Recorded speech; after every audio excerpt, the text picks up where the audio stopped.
Exercise 8.2 का question number 1, इसमें कहा गया हमसे इवेलुएट द फॉलोइंग।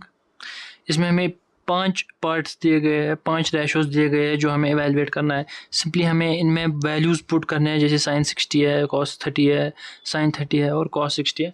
इनमें सिंपली हमें वैल्यूज़ पुट करने हैं और हमें इसका आंसर मिल जाएगा। लेकिन बच्चों को ये रेशोज़ याद नहीं रहते, तो इस क्वेश्चन को सॉल्व करने के लिए आपको ये ट्रिग्नोमेट्रिक के बेसिक जो रेशोज़ हैं वो आपको पता होनी चाहिए। Trigonometric ratios of standard angles, ये कुछ स्टैंडर्ड एंगल्स है, 0 डिग्री, 30 डिग्री, 45 डिग्री, 60 डिग्री और 90 डिग्री कुछ स्टैंडर्ड एंगल्स है जो हमें ज़्यादा इस्तेमाल होता है हमारे मैथमेटिक्स में। तो उनके जो वैल्यूज़ हैं वो हमने डायरेक्टली फाइंड करके रखे हैं। तो वो ऐसे, जैसे साइन का है, sine 0 degree will be equal to 0, sine 30 degree will be equal to 1/2। ऐसे ही साइन 45 का वैल्यू होता है 1/√2। अब बच्चों को दिक्कत कहाँ आती है ये याद रखने में, बट सिंपली बच्चों को खाली एक का याद रखना है, साइन एक का याद रखना है आपको, बाकी सब खुद ब खुद डिराइव हो जाते हैं, कोई मसला नहीं है। अब आप देखोगे कि हम कैसे इनको डिराइव करेंगे। तो आपको एक रखना है याद, खाली साइन का आपको याद रखना है।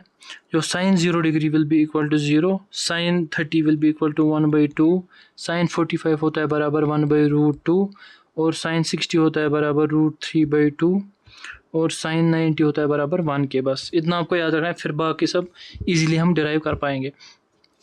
जो कॉस का रेशो होता है वो उल्टा होता है साइन का, तो साइन 90 अगर 1 है तो कॉस 0 1 होता है, ऐसे। तो खाली हमें रेशो पलटने हैं, ये 0 है ये यहाँ लिखना है, √3/2 हमें यहाँ लिखना है, 1/√2 हम यहाँ लिखेंगे, 1/2 यहाँ पे लिखेंगे, 0 का हम यहाँ पे लिखेंगे। सिंपली हमें रेशोज़ को पलटना है। 0 यहाँ पे आएगा √3/2, 1/√2 यहाँ पे आएगा 1/2 और 0। आपको समझ में आ गया? सिंपली मैंने ये 0 यहाँ पे लिखा, 1/2 यहाँ लिखा, 1/√2 यहीं पे लिखा, 1√3/2 यहाँ लिखा, 1 का यहाँ पे लिखा, बस सिंपली। अब tan का क्या होता है, मैं आपको एक चीज़ और समझाता हूँ। tan का जो वैल्यू होता है, tan a का जो वैल्यू होता है वो होता है sin a/cos a। tan का वैल्यू होता है sin a/cos a। तो जो हमें इसका वैल्यू मिलता है वो मिलता है हमें sin और cos को डिवाइड करके जो वैल्यू मिलेगा हमें वही tan का वैल्यू होता है। इसको और इसको जो डिवाइड करके वैल्यू मिलेगा इन दो को, वही tan का वैल्यू होगा। पहला रेशो होगा, पहला होगा यहाँ पे 0/1, तो इसका 0 ही आएगा, 0/1 0 ही होता है। यहाँ पे आएगा 1/2 डिवाइड बाई √3/2, 2 और 2 कटेगा, ये हो जाएगा √3, 1/√3। अगर आपको ये समझ नहीं आया मैं आपको समझाता हूँ। इसको हम लिख सकते हैं 1/2 होल डिवाइड बाई √3/2। जब इसको नीचे वाले टर्म को हम ऊपर लेंगे तो रेसिप्रोकल होगा, 1/2 इंटू 2/√3। तो यहाँ पे क्या कटेगा, 2 और 2 कटेगा, ये 1/√3 निकलेगा, 1/√3। ऐसे सबको सॉल्व करना है तो हमें रेशोज़ मिलते जाएंगे। ये हमें मिलेगा 1/√3। ऐसे जब 1/√2 को डिवाइड करेंगे, 1/√2 को डिवाइड करेंगे, यहाँ 1 निकलेगा, 1 मिलेगा हमें इसका वैल्यू। यहाँ √3/2 को डिवाइड करेंगे 1/2 से, फिर से 2 और 2 कटेगा, यहाँ हमें √3 मिलेगा इसका रेशो। 1 को जब डिवाइड करेंगे 0 से तो नॉट डिफाइन मिलेगा, ये नॉट डिफाइन होता है। मैं आपको ये समझाता हूँ। जब भी आपको ऐसे दिखे something divide by 0 it will be equal to infinity, उसी को हम लिखते हैं नॉट डिफाइनेड।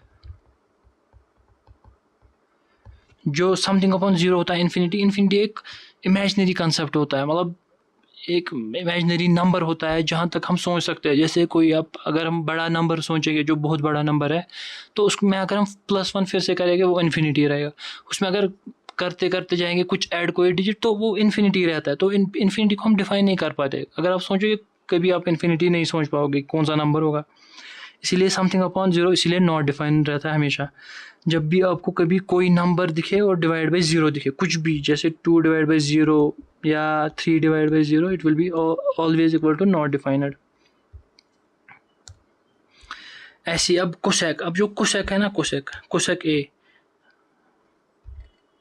अब जो कोसेक का रेशो है कोसेक का, वो होता है रेसिप्रोकल साइन का, साइन का रेसिप्रोकल होता है, साइन का रेसिप्रोकल होता है।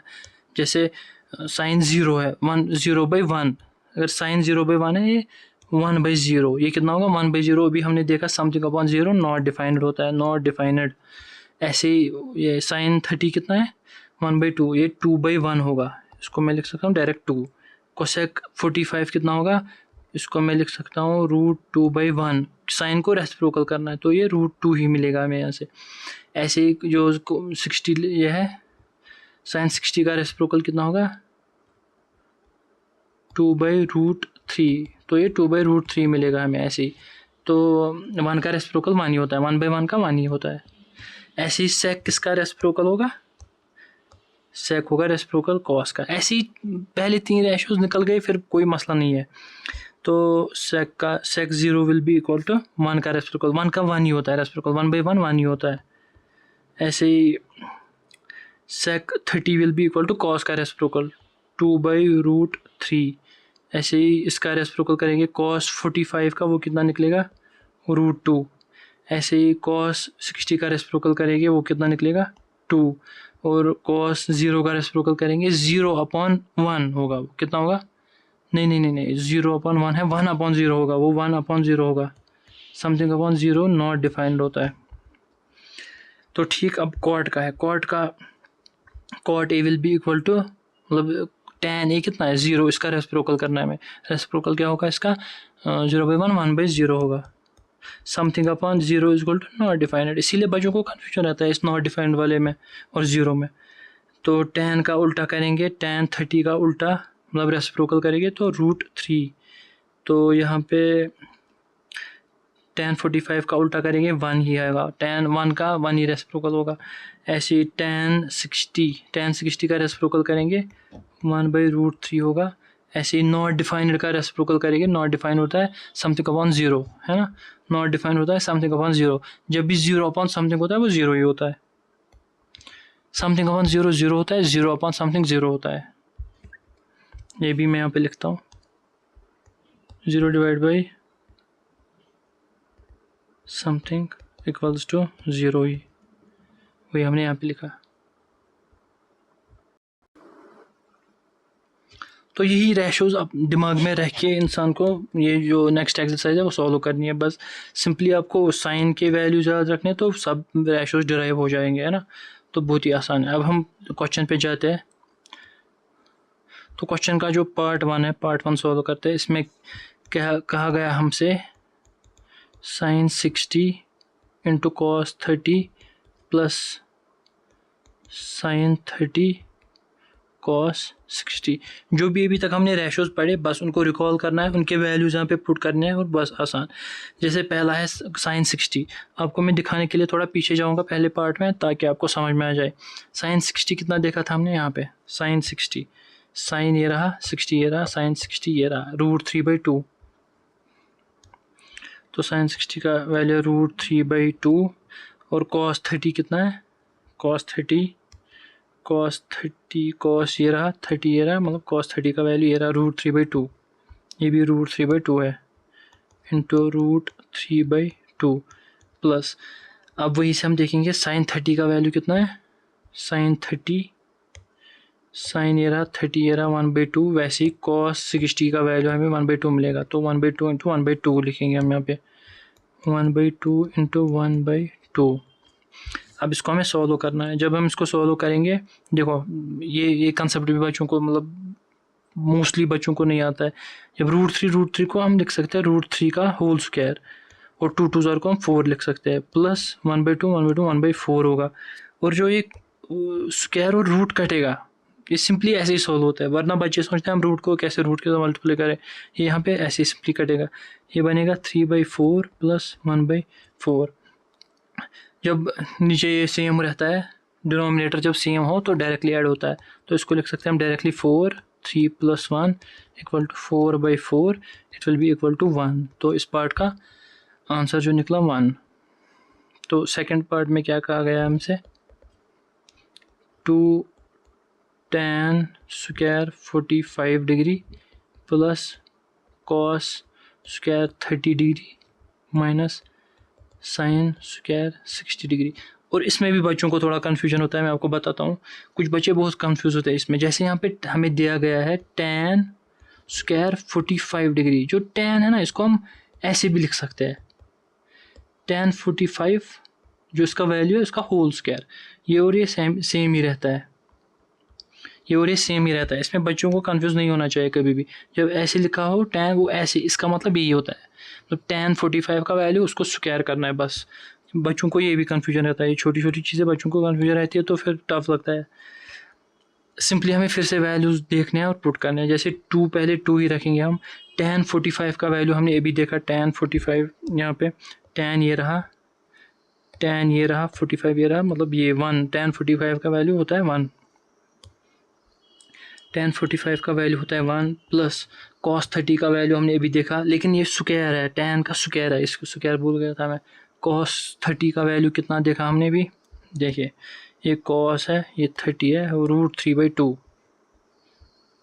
cos 30 का वैल्यू है √3/2, √3/2, इसका भी स्क्वायर है। फिर माइनस sin 30 भी होता है √3/2, अभी हमने देखा sin 30 भी √3/2 होता है। तो अब इसको हम सॉल्व करेंगे। 1 का स्क्वायर 1 ही होता है, और यहाँ पे 2 रह गया, प्लस यहाँ पे फिर से मैं आपको थोड़ा इलाबरेट करके लिखता हूँ। ये √3 है, इस पे स्क्वायर रहेगा, 2 पे भी स्क्वायर है नीचे, ऐसे ही माइनस √3 पे स्क्वायर है, वैसे ही नीचे 2 पे भी स्क्वायर है। तो ये यहाँ पे 2 रहेगा, प्लस √3 और स्क्वायर कटे, रूट और स्क्वायर कटेगा, यहाँ पे स्क्वायर और रूट यहाँ पे कटेगा। तो ये रहेगा 3/2 का स्क्वायर 4 माइनस 3/2 का स्क्वायर 4। ये और ये टर्म कटेगा, ये प्लस 3/4 है, माइनस 3/4 कटेगा। तो इसका आंसर निकलेगा 2 डायरेक्ट। तो इसका आंसर तो इसका वैल्यू निकलेगा 2, जो ये हमें ऊपर पार्ट था। ऐसी थर्ड पार्ट में हमसे क्या कहा गया, एक सेकंड,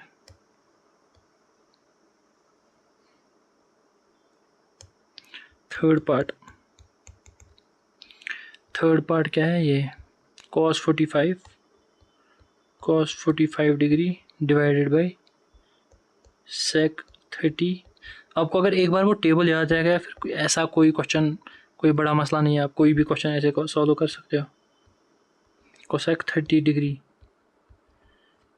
तो अभी हमने देखा ये cos 45 कितना आएगा। अब हम फिर अगर बहुत बार टेबल देखेंगे तो ये बहुत लंबा वीडियो हो जाएगा।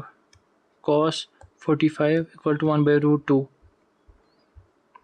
अब जब ये क्वेश्चन 2-4 बार सॉल्व करोगे तो आपको ये याद रह जाएगा पूरा, 1/√2 आपको अच्छे से याद रहेंगे ये सारे रेशोज़। ऐसे ही sec 30 को लिख सकते हैं हम, ये रहा sec 30, ये रहा 2/√3, 2 डिवाइड बाई √3 प्लस cosec 30 कितना है, cosec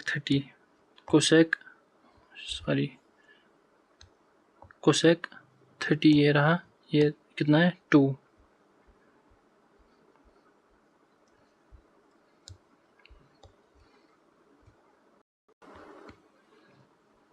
ये रह गया 2। तो cos 30 का 2 वैल्यू है, जिसको जब हम सॉल्व करेंगे आगे, मैं यहाँ पे लिखता हूँ, तो इसको हम लिख सकते हैं 1/√2 डिवाइडेड बाई, इसमें नीचे क्रॉस मल्टीप्लाई होगा, मतलब इसको हम ऐसे ऐड करेंगे, यहाँ पे 1 है और फिर ऐड होगा, ये हो जाएगा 2 + 2√3 डिवाइडेड बाई √3। जब मैं नीचे इन दो टर्म्स को ऊपर लूँगा तो ये रेसिप्रोकल हो जाएगी, ये टर्म्स है, जब ये इनटू मल्टीप्लाई में, ये मतलब जब डिवाइड में होता है तो मल्टीप्लाई में फिर रेसिप्रोकल होता है, तो इनको आपस में हमें रेसिप्रोकल करना है। 1/√2 इंटू √3 डिवाइड बाई 2 + 2√3। तो इसको मैं लिख सकता हूँ कैसे, इसको मैं आगे लिख सकता हूँ √3 इंटू 1 √3 ही होगा। थोड़ा मतलब इसमें थोड़ा कैलकुलेशन इस वाले पार्ट में, तो इसको लिख सकते हैं √2। ये जो √2 है ये पहले 2 के साथ मल्टीप्लाई है, ये देखो मैंने 1 को √2 के साथ मल्टीप्लाई किया डायरेक्ट, फिर √2 को पहले मैं 2 के साथ मल्टीप्लाई करता हूँ, फिर 2 √3 के साथ, ठीक है ना।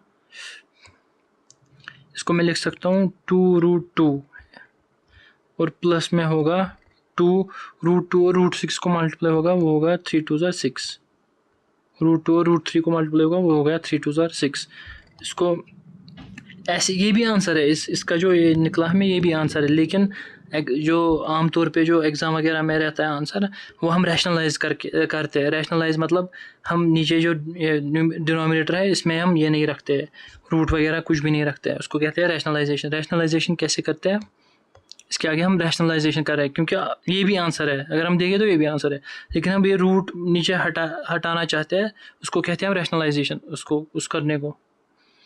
तो हम लिख सकते हैं रैशनलाइजेशन कैसे हम करते हैं, उसका जो प्रोसीजर है, हम पहले √3 लिखेंगे ऐसे ही, ये 2√2 प्लस 2√6, इसमें हम मल्टीप्लाई और डिवाइड करेंगे कौन सा टर्म, ये वाला टर्म, लेकिन उसमें प्लस की जगह माइनस करेंगे ताकि ये एक आइडेंटिटी बने। जैसे देखो हम करेंगे 2√2 माइनस 2√6, 2√2 माइनस 2√6। अगर हम देखो इससे कोई फ़र्क नहीं पड़ेगा, हमारे जो सोल्यूशन है उसमें कोई फ़र्क नहीं पड़ेगा। अगर हम इसको काटें तो कोई फ़र्क नहीं पड़ेगा, ये कट जाएगा, लेकिन हमें इससे जो आंसर आएगा हमारा वो बहुत सिंप्लीफाइड फॉर्म में आ जाएगा। तो जो ये नीचे ये आइडेंटिटी बन गई, जैसे आप देख सकते हो ये आइडेंटिटी बन गई, ये बन गया a + b, फिर इनटू में है a - b, ठीक है ना, ये आइडेंटिटी बन गई। इसको हम ऐसे सॉल्व करेंगे, ऊपर फिर से मल्टीप्लाई होगा, √2 पहले, √3 पहले इसके साथ होगा मल्टीप्लाई, इस टर्म के साथ, फिर इस टर्म के साथ। तो इसको लिख सकते हैं हम 2√3 इंटू √2 कितना होगा, √6 माइनस 2√6 × 6 = 18 होगा, यहाँ पे डिवाइड में होगा, ये आइडेंटिटी बन गई a + b a - b, वो किसके बराबर होती है, a² - b² के बराबर होती है ये आइडेंटिटी। तो हम इसको लिख सकते हैं 2√2 का होल स्क्वायर माइनस 2√6 का होल स्क्वायर। तो मैंने क्या लिखा, ये a है, ये b है, तो मैंने लिखा a² - b², ये टर्म b है, b²।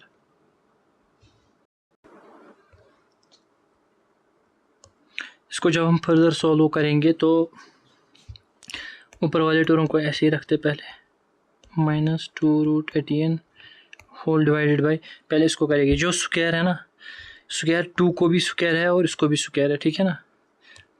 तो हम लिख सकते हैं 2² √2 का स्क्वायर। मैं थोड़ा ज़्यादा एक्सप्लेन करता हूँ ताकि हर किसी बच्चे को समझ में आए। यहाँ पे लिख सकता हूँ मैं फिर से 2² √6 का होल स्क्वायर। तो इसको हम फिर से ऐसे ही रखेंगे, 2√6 माइनस 2√18 होल डिवाइडेड बाई, तो 2 2 ज़ा 4, यहाँ पे रूट और स्क्वायर कटेगा, ये कितना होगा इंटू 2, माइनस 2 2 ज़ा 4, रूट और स्क्वायर कटेगा इंटू 6, यहाँ पे स्क्वायर और रूट कट गया, ठीक है ना, यहाँ पे स्क्वायर और रूट कट गया तो ये 6 ही रह गया। तो इसको फर्दर सॉल्व करेंगे, ये 2√6 है माइनस 2√18, पहले डिनोमिनेटर को सॉल्व करते हैं, 4 2 ज़ा 8 हो गया, माइनस 24, 6 हो गया।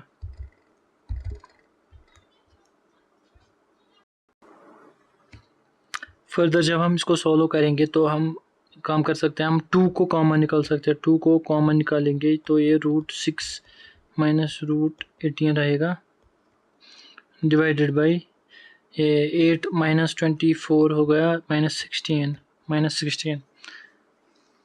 तो अगर हम माइनस को हटाना चाहें तो हमें माइनस भी कॉमन निकालना पड़ेगा ऊपर से। तो अगर हम माइनस भी कॉमन निकालें -1, तो ये उल्टा पुलट हो जाएगा टर्म्स को, -1 कॉमन निकालते हैं तो -2 बन जाएगा, √18 माइनस √6 डिवाइडेड बाई -16। ये माइनस कॉमन निकालने से माइनस माइनस कट जाएगा ऊपर और नीचे। तो हम लिख सकते हैं फर्दर, और इसको कैंसिलेशन भी हो सकता है, इसको वही पे कैंसिलेशन करते हैं, इसको कैंसिलेशन भी होगा, यहाँ पे 2 1 ज़ा 2 8 ज़ा तो हम लिख सकते हैं √18 माइनस √6 डिवाइडेड बाई 8 आ गया नीचे। ये भी आंसर है, लेकिन अगर हम इसमें जो 18 √18 है इसको फर्दर सिंप्लीफाई करना चाहे तो इसको लिख सकते हैं हम, इसको क्या लिख सकते हैं, 4 से नहीं होगा 16, एक सेकेंड, इसको क्या लिख सकते हैं हम, इसको हम लिख सकते हैं, हाँ 9 2 18। हम इसको फर्दर अगर थोड़ा सॉल्व करना चाहे हम लिख सकते हैं 9 × 2 माइनस √6 डिवाइडेड बाई 8। तो जो इसको लिख सकते हैं, मैं ज़्यादा एक्सप्लेन कर रहा हूँ ताकि बच्चों को समझ में आ जाए। √9 √2 माइनस √6, √9 को और √2 को हम अलग अलग लिख सकते हैं ऐसे, √9 और √2, और ये -6 रहेगा ऐसे ही, और डिवाइड बाई 8। √9 को हम 3 लिख सकते हैं, √9 को हम 3 लिख सकते हैं, 3 √2 माइनस √6 डिवाइड बाई 8। तो ये रहा इस क्वेश्चन का आंसर। इसमें थोड़ा कैलकुलेशन था, लेकिन अगर हम देखें तो आंसर वही था, जब हमने वो वैल्यूज़ पुट किए तो वही आंसर है। अब थोड़ा रैशनलाइजेशन करते हैं हम, तो इसीलिए ये इतना लंबा हो गया। तो अब चौथा पार्ट देखते हैं हम। चौथा पार्ट क्या है, sin 30 tan 45 sin 30 degree plus tan 45 minus cosec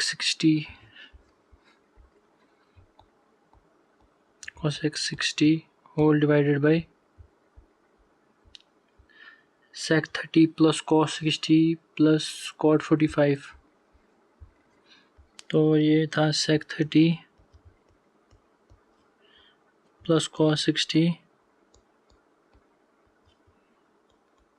plus cot 45। अब जो वो रेशोज़ है सिंपली हम वैल्यूज़ पुट करेंगे और हमें आंसर मिल जाएगा। तो जो sin 30 होता है, अब मैं डायरेक्टली वैल्यूज़ पुट करता हूँ। sin 30 will be equal to 1/2, sin 30 का वैल्यू 1/2 होता है, प्लस tan 45 का वैल्यू 1 होता है, माइनस जो cosec 60 है उसका वैल्यू होता है 2/√3। जब भी आप ये सॉल्व क्वेश्चन करेंगे तो सबसे पहले आप जल्दी जल्दी टेबल बनाएं, अगर एग्ज़ाम में आपको करना होगा तो आप इजीली कर पाओगे ऐसे क्वेश्चंस। और sec 30 का कितना वैल्यू था, 2/√3 प्लस cos 60 का वैल्यू कितना होता है 1/2 प्लस cot 45 होता है 1। फर्दर इसको सॉल्व करना है सिंपली, बस वैल्यूज़ पुट होते हैं, बस फिर कैलकुलेशन है, उधर इधर करना है, थोड़ा एडिशन वगैरह तो हो जाएगा। तो इसको कैसे कर सकते हैं हम, तो इसको एक एक करके हम सॉल्व करते हैं। पहले हम 2 टर्म्स को करते हैं, इन 2 टर्म्स को नीचे से, इन 2 टर्म्स को, जिससे आसानी से हो। तो इसको लिख सकते हैं 1 + 2 divided by 2 minus 2/√3 whole divide by, नीचे से मैं इन 2 टर्म्स को करता हूँ, ये वाली दो। तो इसको होगा 2 2 4 प्लस √3 डिवाइडेड बाई 2√3 प्लस 1, ठीक है ना। तो इसको लिख सकते हैं फर्दर 2 और 1 हो गया 3/2 माइनस 2/√3। तो 3 टर्म से 2 टर्म हो गया। इसको लिख सकते हैं हम, ये तो ऐसे ही रहेगा, थोड़ा कॉम्प्लिकेट हो जाएगा ये वाला भी। तो इसको लिख सकते हैं हम फर्दर, इनको तो ऐड नहीं कर सकते, अब इसको डायरेक्ट ऐड करेंगे इसके साथ, इन 2 टर्म्स को डायरेक्ट सॉल्व करेंगे, ठीक है ना। पहले मैं डायरेक्ट लिख लेता हूँ। इसको लिख सकते हैं हम 4 + √3 डिवाइड बाई 2√3 प्लस 1। अब डायरेक्ट करते हैं, ऊपर लिख सकते हैं हम, क्रॉस मल्टीप्लाई होगा 3√3 minus 2 2 4 divided by 2√3 whole divided by, इसको क्रॉस मल्टीप्लाई होगा इस पूरे टर्म को, ऐसे क्रॉस मल्टीप्लाई होगा नीचे 1 के साथ, 1/1 है। तो इसको लिख सकते हैं हम 4 + √3 प्लस 2√3 डिवाइडेड बाई 2√3। तो इसको फर्दर लिख सकते हैं हम, मतलब रेसिप्रोकल करके ये कट जाएगा, ये टर्म 2√3 कट जाएगा। तो इसको लिख सकते हैं हम further 3√3 minus 4 divided by 4 plus √3 plus 2√3। Further इसको सॉल्व करेंगे तो ये बन जाएगा 3√3 माइनस 4 डिवाइडेड बाई, नीचे जो है √3 और देखो एक सेकेंड, ये √3 वहाँ √3 2 √3, मतलब शॉर्ट में एक √3 है और 2 √3, मतलब ये 3 √3 बनेगा। It will be equal to 4 plus 3√3। तो इसको अगर मैं लिखना चाहूँ तो नीचे से हम टर्म्स को इंटरचेंज कर सकते हैं। 3√3 माइनस 4 डिवाइड बाई 3√3, एडिशन में हम इंटरचेंज कर सकते हैं इसमें। अब फिर से रैशनलाइजेशन करना है। ये रैशनलाइजेशन थोड़ा कैलकुलेशन लेंथी बन जाता है इससे, क्योंकि नीचे रूट थे, इसलिए हम इसको रैशनलाइज करेंगे। रैशनलाइज करने का सिंपल टेक्निक क्या है, जो ये पहला जो डिनोमिनेटर में जो टर्म है इसका साइन चेंज करके हम डिवाइड करते हैं और मल्टीप्लाई भी करते हैं। 3√3 माइनस लिखेंगे 4, 3√3 माइनस 4। तो इसको फर्दर ये आइडेंटिटी बन जाएगा, फिर से ये बन जाएगा a plus B identity a minus B. इसको लिख सकते हैं हम a square minus B square, वही मैं लिखने जा रहा हूँ। इसको मैं ऊपर में तो ये मल्टीप्लाई हो जाएगा, ऊपर में बन जाएगा, देखो इसमें ऊपर में भी आइडेंटिटी बन जाएगा, ये बन जाएगा a माइनस बी ऊपर में, और बन जाएगा a माइनस बी। तो इसको लिख सकते हैं हम ऊपर a माइनस बी का होल स्क्वायर, ठीक है ना।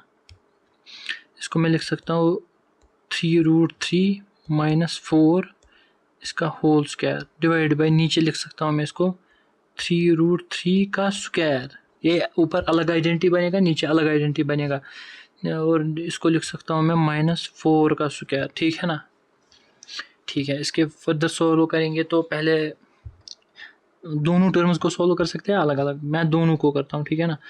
ये a माइनस बी का होल स्क्वायर आपको पता ही होगा, या मैं लिखता हूँ एक सेकंड, किससे लिखूँ, इससे a माइनस बी का होल स्क्वायर, ये आइडेंटिटी होती है बराबर a square plus B square minus 2ab। वही मैं यहाँ पे लिखने जा रहा हूँ अब, a स्क्वायर 3√3 का होल स्क्वायर माइनस नहीं plus a square plus B square 4 square minus 2a कितना है 3√3, b का वैल्यू है 4, b का वैल्यू है 4 होल डिवाइडेड बाई, इसको हम फर्दर सोल्व कर सकते हैं। मैं थोड़ा एक्सप्लेन करने के लिए ज़्यादा लिखता हूँ, 3 का स्क्वायर रहेगा और √3 का स्क्वायर है, स्क्वायर 3 पे भी है और √3 पे भी है, माइनस 4 4 16। वैसे हम ऊपर भी लिख सकते हैं 3 का, ये इसको मैं डायरेक्ट करता हूँ, 3 3 9, रूट और ये कटेगा, ये 3 रह जाएगा, तो प्लस 16 माइनस ये कितना हो गया 4 3 12, 12 2 24√3, 24√3। सिंपली मैंने 2 3 मल्टीप्लाई किया और 4 के साथ मल्टीप्लाई किया बस, और नीचे हम लिख सकते हैं इसके डिनोमिनेटर में ये हो जाएगा, यहाँ पे रूट और 3 कटेगा, स्क्वायर और ये रूट कटेगा, तो इसको मैं लिख सकता हूँ 3 3 9 इंटू 3 माइनस 16। फर्दर हम इसको लिख सकते हैं 9 3 27 प्लस 16 माइनस 24√3 डिवाइडेड बाई, नीचे भी 9 3 27 माइनस 16। इसको फर्दर सॉल्व करेंगे हम तो डिनोमिनेटर में रह जाएगा 11, 27 माइनस 16 11 होगा, हाँ 11, और ऊपर क्या रह जाएगा 27 प्लस 16 हो जाएगा 43, इसको जब ऐड करेंगे, और माइनस 24√3। तो ये रहा इसका आंसर,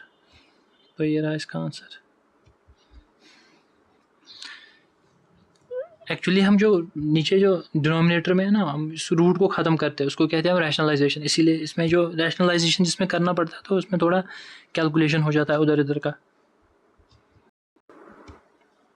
अब हम पांचवा पार्ट सॉल्व करते हैं। पांचवा पार्ट क्या था, अगर मैं इसको कॉपी करूं तो हो जाएगा क्या, एक सेकंड, नहीं हो जाएगा, तो इसको 5 cos square 60, fifth part, 5 cos square 60 plus 4 sec square 30 minus tan square 45. 4 sec square 30 minus tan square 45 whole divided by sin square 30 plus cos square 30. Sin square 30 plus cos square 30. Simply values put करने और answer मिल जाएगा. अब मैं direct पीछे नहीं जाऊँगा, मैं direct values put करूँगा. 5 ही रहेगा और cos 30 का वैल्यू 1/2 होता है. cos 60 का वैल्यू 1/2 होगा उसका स्क्वायर प्लस 4 sec 30 का वैल्यू होता है 2/√3 उसका स्क्वायर माइनस tan 45 का वैल्यू होता है 1 उसका स्क्वायर डिवाइडेड बाय ये sin 30 होता है 1/2. sin 30 का वैल्यू होता है 1/2 उसका स्क्वायर प्लस cos 30 का वैल्यू कितना होता है. cos 30 का वैल्यू होता है √3/2. हाँ, √3/2 उसका स्क्वायर. तो ये हो जाएगा. इसको हम फर्दर लिख सकते हैं 5 इंटू ये 1/2 का स्क्वायर होगा, ये 1/4 बनेगा प्लस 4 इंटू 2 का स्क्वायर होगा 4 डिवाइड बाई यहाँ पे 2 का स्क्वायर 4 होगा, √3 का स्क्वायर और रूट कट जाएगा तो 3 रह जाएगा. अब हमने बहुत बार किया ये वाला काम. डिवाइड और -1 होगा डिवाइडेड बाई 1/2 का स्क्वायर 1/4 होगा प्लस अगेन यहाँ पे स्क्वायर और रूट कटेगा और स्क्वायर और नीचे 4 हो जाएगा. 2 का स्क्वायर 4 हो जाएगा तो ये बनेगा 3/4. तो इसको फर्दर सॉल्व करेंगे हम. ये हो जाएगा 5/4 प्लस 4 4 16/3 -1 होल डिवाइडेड बाई नीचे ये डिनोमिनेटर सेम है, ये बन जाएगा 4/4. तो इसको लिख सकते हैं हम, नीचे 1 हो गया वो, तो इसको लिख सकते हैं 5/4 प्लस 16/3 -1. नीचे 4/4 1 हो गया तो इसको डायरेक्टली ऐसे लिख सकते हैं. फर्दर इसको सॉल्व करेंगे तो मैं क्रॉस मल्टीप्लाई करता हूँ, वैसे ही बच्चों को आसानी होती है ऐसे. तो मैं लिख सकता हूँ 5 3 ज़ार 15 प्लस 16 इंटू 4 होता है 64 डिवाइड बाई 4 3 ज़ार 12 -1. इसको सॉल्व करेंगे तो 15 plus 64 will be equal to 960/12 -1. फिर से क्रॉस मल्टीप्लाई करेंगे तो 9, थोड़ा जगह यहाँ पे कम है तो यहाँ पे लिखता हूँ, तो लिख सकते हैं 960 cross multiplication again 12 divide by 12. 960 minus 12 कितना होता है, 960 माइनस 12 इसको टू 948 डिवाइड बाई 12. तो ये रहा इसका आंसर. इसको अगर फर्दर कुछ कैंसिलेशन करें तो कर सकते हैं. 2 से कैंसिल करते हैं, 2 6 ज़ार 2 4 ज़ार 2 7 ज़ार 2 4 ज़ार.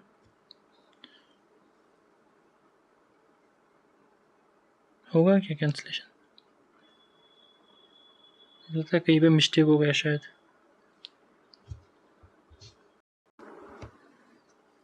एक्चुअली यहाँ पे थोड़ा मिस्टेक हो गया, सॉरी यहाँ पे